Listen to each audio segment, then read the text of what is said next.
이 선지자 가운데 아마 하나님 앞에 많은 질문을 드린 선지자, 한마디로 말하면 의심이 있는 거죠. 어떻게 보면 그 의문이 좀 있다고 그럴까요? 아무튼 이렇게 많은 질문을 했던 선지자 중에 대표적인 선지자가 있다면 그것이 바로 하박국이 아닐까, 이런 생각을 갖습니다. 그러니까 하나님께 대해서 질문이 많다라고 하는 것은 한편으로는 불평과 원망이 많이 있다, 그렇게도 정의도 틀리지 않을 것입니다. 그런데 하박국이 선지자로서 사역을 하게 될 때 그 시대상을 잠시 유추해 보면 충분히 그럴 수도 있겠구나라고 하는 생각이 좀 듭니다. 이 유다 남쪽과 북쪽이 나눠졌는데 솔로몬 이후에 그 유다의 왕 18번째가 여호야킴이거든요. 그런데 이 여호야킴이 아주 악독합니다. 하나님도 믿지 않고 백성들을 아주 도탄에 빠뜨린 아주 나쁜 왕이죠. 하나님 보시기에 정말 악한 왕입니다. 뿐만 아니라 선맹이라고 하는 이스라엘 백성들, 하나님을 경외하고 잘 믿었냐? 그렇지 않았어요. 우상숭배에 빠졌고 곁길로 행했단 말이죠. 특별히 이스라엘 백성들이 이와 같이 종교적으로 영적으로 병들어 있을 뿐만 아니라 지역 주변으로부터 많은 어려움을 겪습니다. 주변 국가로부터 침략도 당하고 약탈도 당하고, 그러니까 이 연약한 백성들 도탄에 빠질 수밖에 없죠.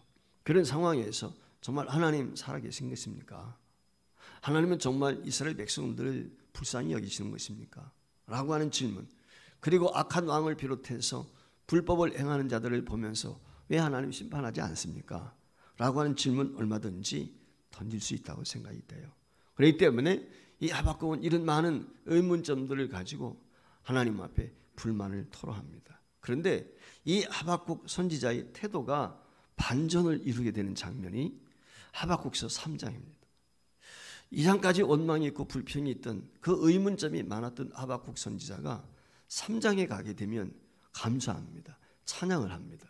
특별히 하박국서 3장 17절에서 19절 말씀에 보면은 이렇게 기록이 되어 있습니다. 우리 함께 같이 읽습니다.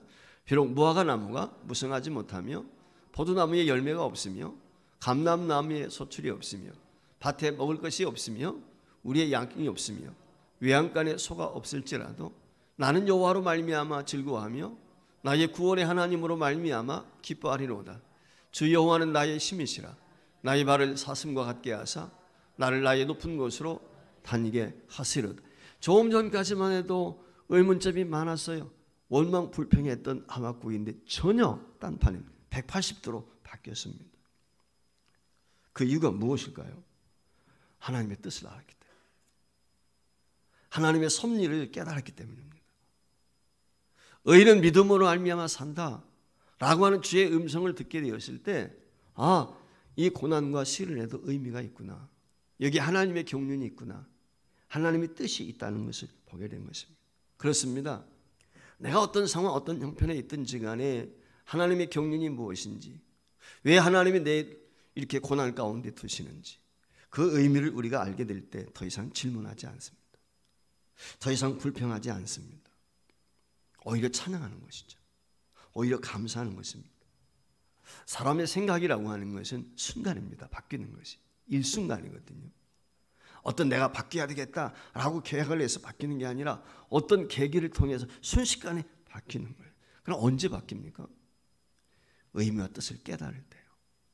이 하나님의 섭리가 무엇인지 그것을 분별하게 될 때, 특별히 하나님의 섭리가 거기에 있고 하나님께서 일하신다는 것을 아는 순간 더 이상 의문부호를 갖지 않습니다. 질문하지 않습니다. 이제는 오직 하나님만 신뢰하고 의지하면서 기도하면서 나아가게 된다는 것입니다. 따라서 오늘 본문 말씀을 통해서 저와 여러분이 첫 번째 살펴보아야 될 것이 무엇이냐면, 깨닫지 못할 때 흔들린다는 것입니다. 우리가 흔들리는 이유는 다른 데 있잖아요. 모르기 때문에 그래요. 깨닫지를 못해서.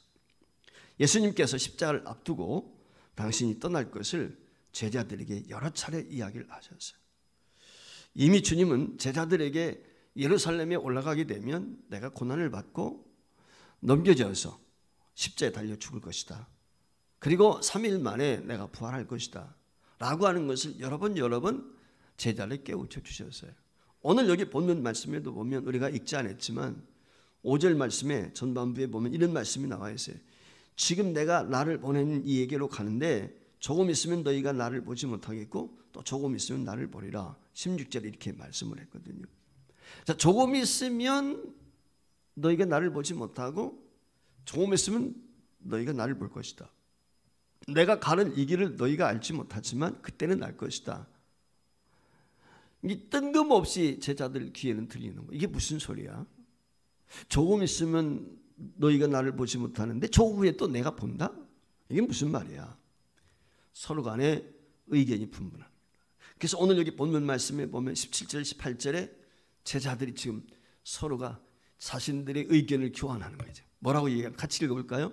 제자 중에서 서로 말하되 우리에게 말씀하신 바 조금 있으면 나를 보지 못하겠고 또 조금 있으면 나를 보리라 하시며 또 내가 아버지께로 가리라 하신 것이 무슨 말씀이냐 하고 또 말하되 조금 있으면이라 하신 말씀이 무슨 말씀이냐, 무엇을 말씀하시는지 알지 못하도록 하거늘 이해가 안 된다는, 깨닫지를 못했다는 거예요. 여러분, 알지 못할 때, 깨닫지 못할 때 전형적인 모습, 오늘 여기 제자들의 반응을 통해서 알 수가 있습니다. 여러분, 이렇게 우리가 깨닫지 못하게 되면 의문 속에 살 수밖에 없어요. 의심을 가지고 있으면 힘이 없습니다. 오늘 여러분들 아시는 것처럼 제자들이 예수님과 같이 있거든요. 그런데 의심을 하게 되니까 산 믿음이 아니에요. 산 믿음이라고 하는 것은 어떻습니까? 흔들리지 않죠. 그런데 이 제자들 마음속에 산 믿음이 아니니까 변합니다. 바뀝니다. 여러분 아시는 것처럼 예수님께서 제자들 몇 사람을 데리고 겟세마네 동산에 올라가셔서 십자가를 앞두고 기도하시지 않습니까? 그때 제자들이 예수님께서 말씀하실 때 예수님이 어떤 일을 당한다 할지라도 우리는 주님 버리지 않겠습니다. 주님 떠나지 않겠습니다. 주님 죽는 곳까지 같이 가겠습니다. 호언장담들을 했단 말이죠. 근데 막상 예수님이 가룟 유다의 배신으로 로마 병정들을 데리고 예수님 잡으러 겟세마네 동산에 기도하실 때 오셨을 때 어떻습니까? 그들이 오게 되었을 때 다 도망갔어요. 심지어 호언장담을 했던 베드로 어떻게 하죠? 예수님을 3번씩이나 부인했다. 3번씩이나 주님을 모른다. 심지어는 저주까지 했거든요. 그랬을 때 닭이 3번 울었어요. 꼭지하고 닭이 3번 우는 동안 그때 예수님의 말씀이 깨달아졌어요. 그래서 이 베드로가 애통합니다. 통곡을 하지 않습니까? 여러분, 자신의 믿음이 어떠한지를 깨닫게 될 때 베드로가 애통한 것입니다. 여러분, 온전한 깨달음이 없는 신앙은 바람 앞에 갈대와 같아요. 이리저리 요동치게 돼 있습니다. 롤러코스터를 타는 것 같아요. 미안합니다만 많은 성도들 중에 신앙생활이 롤러코스터를 타는 사람들 많아요. 어떤 때는 정말 열심히 해요. 그렇게 너무 열심히 낼 때가 있어요. 그런데 어떤 때는 그냥 땅에 떨어져 가지고 유동도 안 해. 믿음이 좋을 때와 믿음이 나쁠 때 그런 모습들을 종종 볼 때가 있단 말이에요. 오늘 우리도 마찬가지거든요. 하나님의 섭리와 경륜을 깨닫지 못하고 믿음의 깊이를 깨닫지 못하게 되면은 심히 흔들리는 거예요. 방황하게 되는 것입니다. 그래서 오늘 우리에게 중요한 것이 무엇이냐? 깨달음이 중요합니다. 작은 것을 깨달으면 깨달은 것의 소리를 없이 하나님 앞에 나가 묵상하게 되고 감사하게 되고 더 나아가서 하나님 앞에 올바른 신앙을 갖게 되는 것입니다. 내가 왜 흔들리지? 내가 왜 요동을 치는가? 깨닫지를 못해서 그래요. 두 번째, 따라서 깨닫게 될 때 근심이 기쁨이 되고 방황하던 심령이 담대해질 수 있는 것입니다.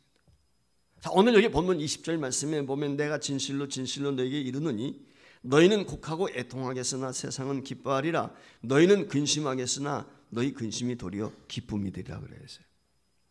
잠시 우리가 근심 가운데 빠지고 눈물과 한숨의 순간에 들어갈는지 모르겠지만은 너희의 근심이 도리어 기쁨이 될 것이다. 왜? 의미를 알았기 때문에. 즉 깨달았단 말이에요. 내가 왜 이런 시련을 겪어야 되는지, 왜 내가 이런 병을 알아야 되는지, 내가 왜 이런 문제 앞에 직면해야 되는지 그 의미를 알았다는 거예요. 고난의 의미를 깨달았다는 거예요. 그 시련 속에서 새로운 차원의 경험과 은혜를 볼 수 있게 되었다는 것입니다. 주님의 제자들은 십자가 앞에서 좌절했지만 주님의 부활로 인해서 성령의 강력한 임재를 통해서 그들은 어떻게 됩니까? 그 의심이 다 사라지게 되고 엄청난 하나님의 은혜와 섭리를 깨닫게 되지 않습니까? 여러분, 예수님의 부활을 목격하고 마가의 다락방을 통과한 후에 의심이 사라지고 확고한 믿음 위에 서게 되었을 때 그들의 행위는 어땠습니까? 복음을 들고 담대히 나가죠. 핍박이 있어도, 매를 맞아도, 돌로 쳐도, 감옥에 끌려가도, 사자의 밥이 돼도 두려워하지 않습니다. 왜냐하면 하나님의 경륜이 있고 하나님의 뜻이 있고 섭리가 있다는 것을 깨달았기 때문에. 그래서 의심하지 않습니다. 고통이 아니라 기쁨인 것입니다. 하나님의 뜻과 섭리를 깨닫게 될 때 그때는 오히려 이처럼 근심이 기쁨이 되는 거예요. 바울 사도가 빌립보서를 기록을 했습니다. 우리가 옥중서신이라고 그랬죠. 근데 빌립보서에서 기쁨에 대한 단어가 참 많이 나와요. 그래서 이 빌립보서를 이야기할 때 희락의 서신이다 라고 이렇게 별칭이 있기도 합니다. 근데 우리가 빌립보서의 배경을 한번 생각해 볼 필요가 있어요. 빌립보서가 조금 전에 옥중서신이라고 그랬어요. 즉 감옥에서 기록한. 바울 사도가 로마에 죄수로 끌려가서 감옥에 갇혀 있습니다.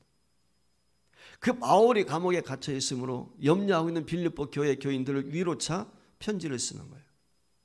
그 편지를 쓰면서 그들에게 부탁하는 것이 있습니다.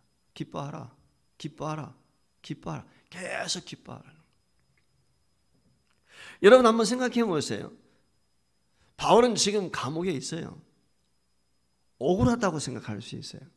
아니 내가 복음 열심히 전하겠다고 했는데 내가 감옥에 갔죠. 특별히 바울 사도는 어떤 계획을 가지고 있었냐면 로마에 가기를 원했어요. 그래서 로마에 가게 되면 예수 믿는 사람들 만나 격려하고 위로해 주기를 원했어요.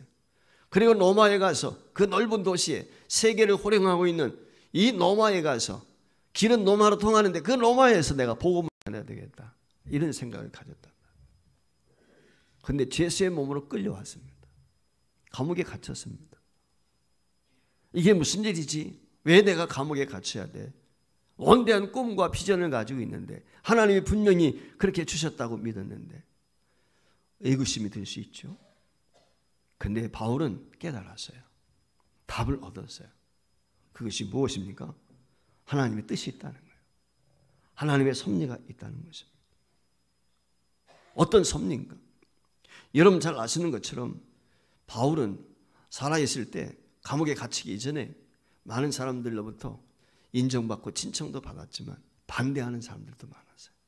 시기 질투하는 사람들도 많았다는 거죠. 바울이 옥에 갇히게 되니까 바울을 시기하고 질투했던 사람들이 어떻게 해요? 야, 잘됐다. 이제 바울이 못하는 거 내가 열심히 전도해서 하나님 앞에 칭찬받아야지. 이런 시기 질투에서 나온 열심들이 있어서 반면에 빌립보 교인들 가운데에는 바울의 감옥에 갇힌 것이 안타까워서 그 바울 대신 나라도 열심히 복음을 전해야지 라고 해서 복음을 전하는 사람들이 있었습니다. 그러니까 바울이 감옥에 갇힘으로 바울이 전하지 못하는 그 일을 바울을 핍박하던 사람들도 반대하는 사람들도 바울을 추종했던 사람들도 바울로 인해 더 열심을 내게 되었다는 거예요. 그게 첫 번째. 그런데 또 하나가 있습니다. 그게 무엇입니까? 그것은 죄수가 되어가지고 로마 감옥에 갇혔는데 바울이 누굽니까? 가만히 있겠습니까? 복음을 전한 누구에게? 죄수들에게, 간수들에게 복음을 전한다. 여러분 그 감옥에는 누가 들어옵니까? 시저의 신하들이 들어온 거예요. 원로원의 신하들이 들어올 때도 있단 말이에요. 고위직에 있는 사람들 그들이 들어올 때도 있는 거예요. 그들을 만나서 복음을 전합니다. 하나 둘씩 예수를 믿습니다. 그것이 확산되어져 가는 것입니다. 그 일로 인해서 바울 사도는 자신이 옥에 갇혀 있음으로 인해서 오히려 진보가 되었다. 무엇에? 복음의 진보가. 복음이 성장하고 교회가 성장하고 예수 믿는 사람들이 늘어나는 거예요. 그것을 깨닫게 되었을 때 바울 사도는 기뻐하는 것입니다.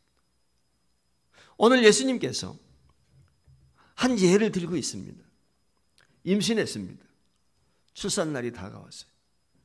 여러분 임신해 보신 분들 경험하잖아요. 출산 앞두고 있으면 걱정이 많죠. 제대로 내가 출산해야 될 텐데 얼마나 아플까?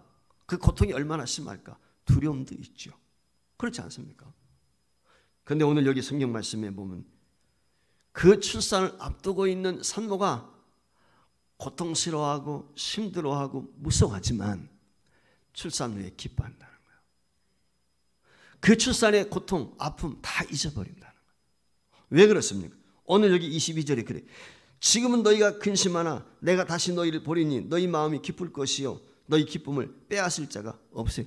산모가 아기를 출산했을 때 그 아기를 보고 그 아기 때문에 내가 그동안 수고하고 고통스러웠던 다 잊어버리는 것처럼 너희들이 지금은 근심한다, 걱정한다. 그러나 내가 다시 부활했을 때 나의 부활한 모습을 너희들이 만나게 되었을 때 그때는 너희들이 기뻐할 것이다. 그걸 지금 이야기하고 이제 확실히 알았단 말이죠. 분명히 보았습니다. 여러분이 알고 분명히 보게 되면 더 흔들리지 않죠. 과연 기쁨이 충만한 거예요.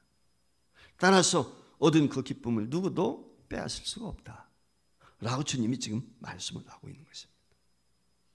좀 시간이 오래됐지만 차인표 씨라고 하는 분이 여러분 배우 아시죠?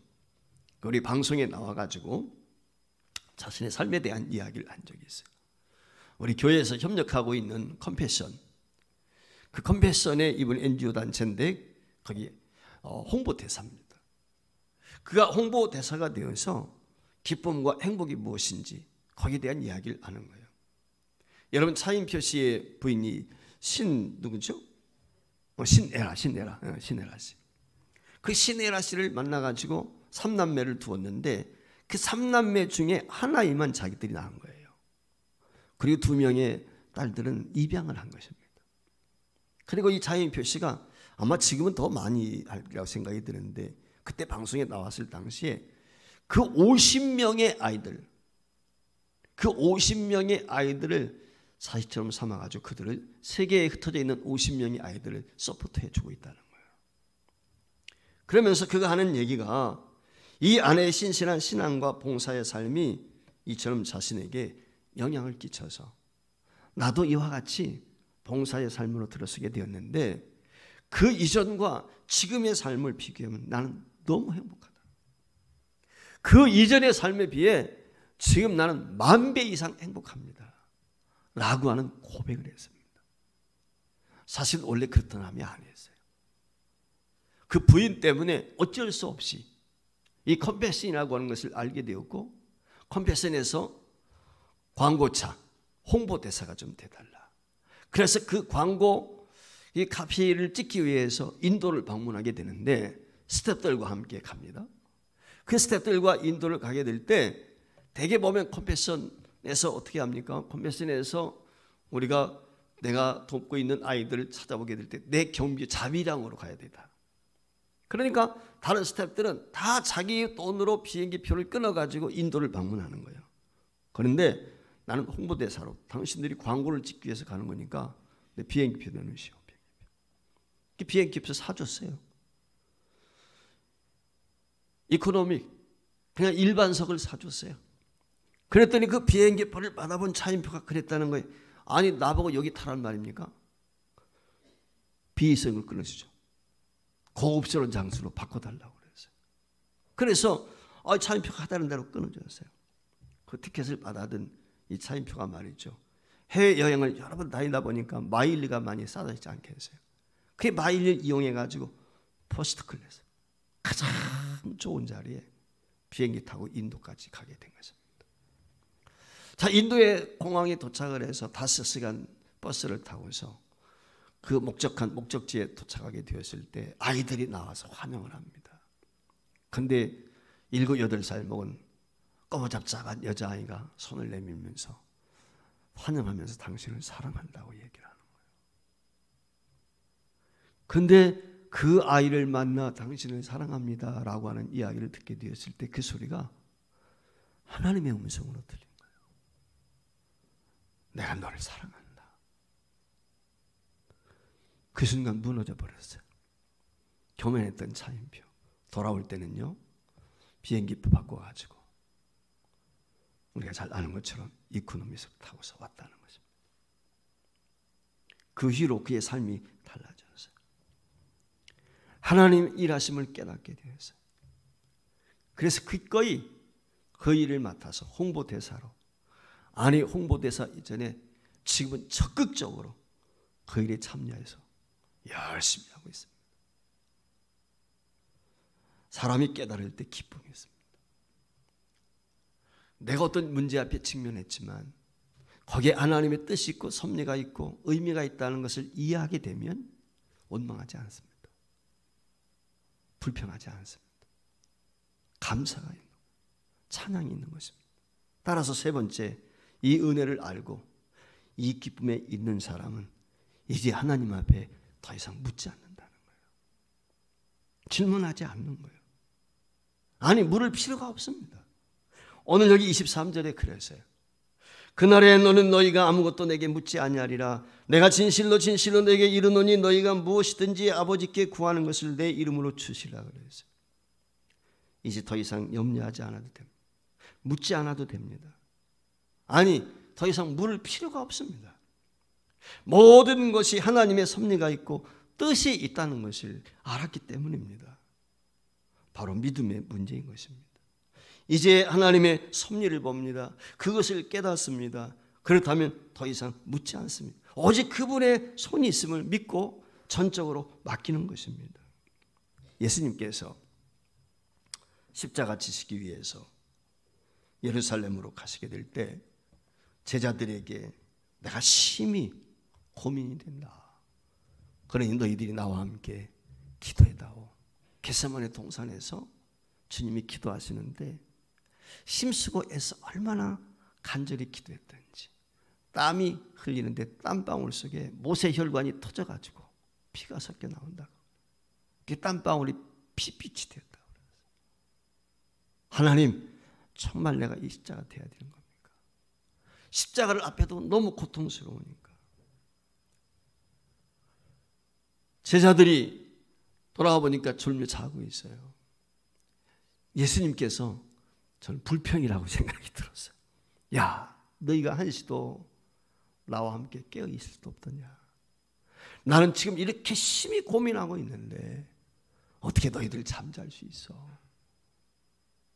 그 얘기 아닐까요, 그게? 예수님께서 3번씩 나가서 간절히 기도했어요. 이게 주님의 모습이거든요. 고통스러우니까. 여러분 잘 아시는 것처럼 그 겟세마네 동산에서 그와 같이 기도했던 우리 주님이란 말이죠. 근데 십자가를 져야 된다는 것을 알게 되었을 때, 깨닫게 되었을 때, 이것이 하나님이 기뻐하시는 것을 알게 되었을 때 제자들을 향해서 이야기합니다. 이제 일어나 가자. 함께 가자. 일어나 가자. 당당히 십자가를 향해서 갑니다. 더 이상 묻지 않습니다. 더 이상 갈등하지 않습니다. 두려워하지 않습니다. 십자가를 향해서 유유히 걸어가십니다. 왜? 아버지의 뜻을 알았기 때문에. 그분의 계획과 그분의 큰 섭리가 무엇인지 분별했기 때문에, 경륜을 알았기 때문에. 여러분, 아브라함이 100세의 아들을 낳았어요. 근데 어느 날 아브라함에게 하나님이 나타나셨어요. 야, 아브라함아, 예, 너 100세에 내가 너에게 준 아들 나한테 산제물로 드려. 여러분, 이게 말이 됩니까? 줄 때는 언제고 빼앗을 때는 또 언제인 거예요? 만약에 저와 여러분이 이런 일에 직면했을 때 어떨 것 같습니까? 아브라함이 군말이 없습니다. 그리고 이삭을 데리고서 여러분 잘 아시는 것처럼 브엘사바에서 그 모리아까지 갑니다. 3일 길을 걸어갑니다.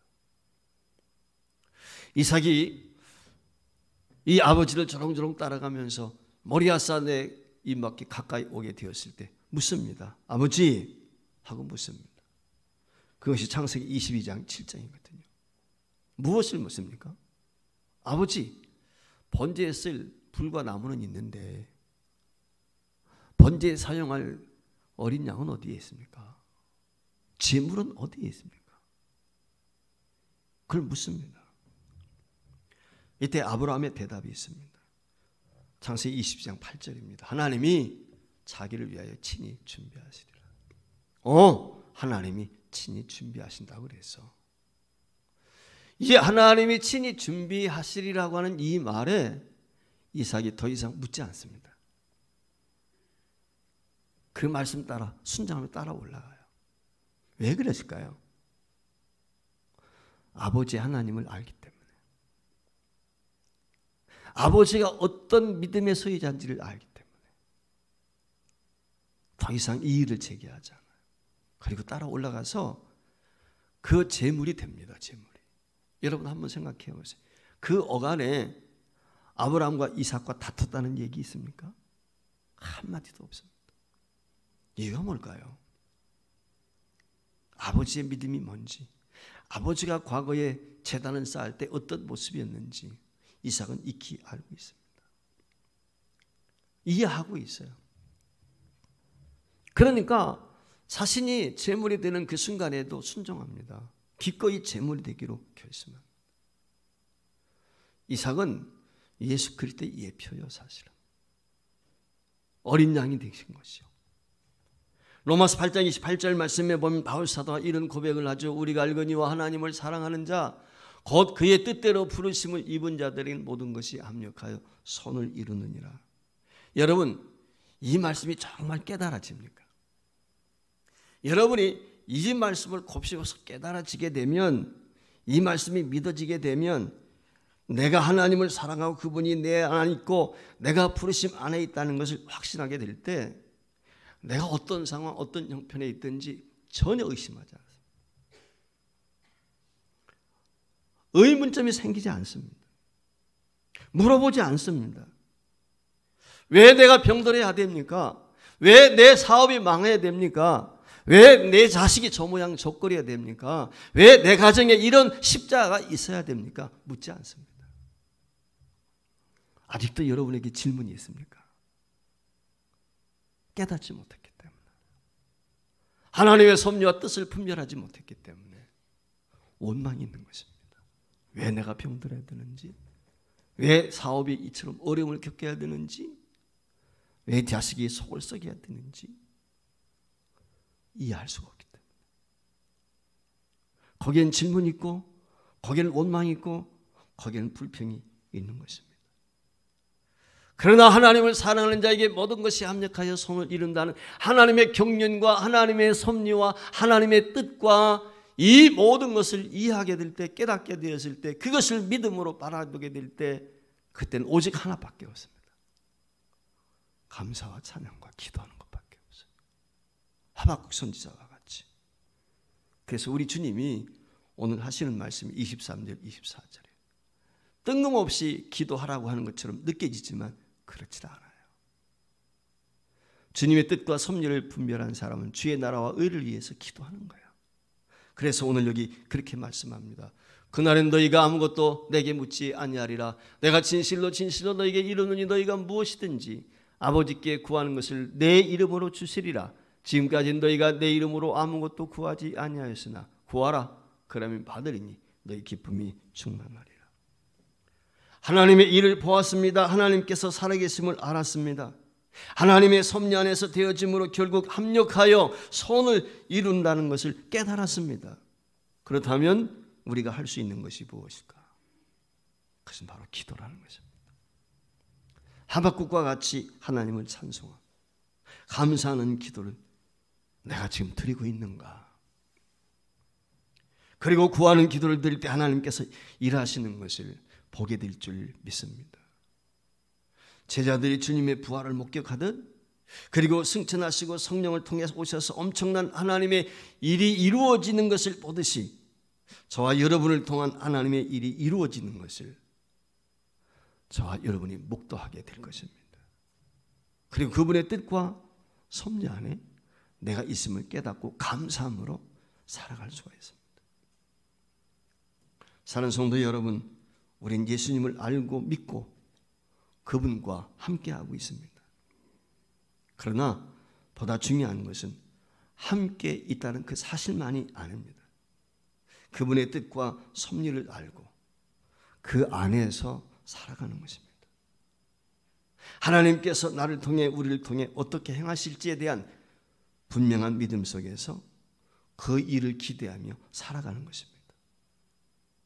비록 주님이 주신 십자가의 고난과 어려움이 우리 앞에 있다 할지라도 조금도 흔들리지 아니하고 그 의미와 뜻을 이해하고 깨달았기 때문에 감사함으로 내게 주어진 십자가 달개지고 주님을 따를 수가 있게 되는 것입니다. 거기에 찬송이 있고 거기에 감사가 있습니다. 알지 못할 때, 깨닫지 못할 때, 의심이 있을 때 우리는 흔들립니다. 구하여도 받지 못하면 의심하기 때문이라고 그랬어요. 의심하는 자는 요동하는 배와 같다 그랬다. 흔들리는 자는 얻지 못해요. 오늘 여러분의 믿음은 어떻습니까? 혹시 고난 중에 있는 성도는 없습니까? 환난 만난 성도는 없습니까? 투병 중에 있는 성도는 없습니까? 왜 내게 이것이 필요한지, 여기에 하나님의 경륜이 있고 여기에 하나님의 뜻이 있고 여기에 하나님의 섭리가 있다는 것을 깨달아질 때, 내가 병 중에 있다 할지라도, 내가 고난과 시련 중에 있다 할지라도 감사할 수 있고 찬송할 수 있고, 그리고 마침내 기도할 수 있습니다. 이후에는 질문하지 않습니다. 지금은 너희가 알지 못하나 후에는 알리라. 깨닫게 되는 순간 우리는 하박국 선지자와 같이 감사와 찬양을 드릴 수 있습니다.